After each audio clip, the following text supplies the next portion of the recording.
Hi, I'm Kindal Simendez, and this is my reflection about Philippine cinema and television, General Luna and Goyo. The boy General, or known as General Luna. How did the movie reflect Filipino values, struggles, or identity?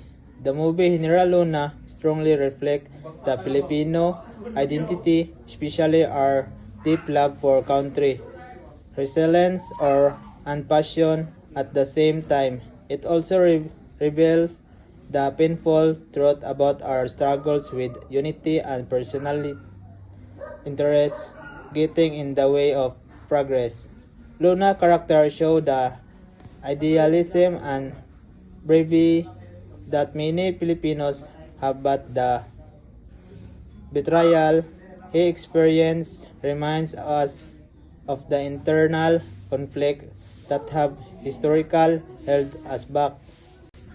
What emotion or realization did the film awake in you? While watching, I felt a mix of pride, frustration, and sadness. Pride because of General Luna's unwavering patriotism, frustration because he was surrounded by leaders who did share his passion for national unity, and sadness because his fate symbolized how even today disunity can still break us. It's made me realize how important it is put the country before self-interest. Why is it important for Filipinos to watch film like General Luna? Films like General Luna are important because they remind us of our history and the sacrifice made by our heroes.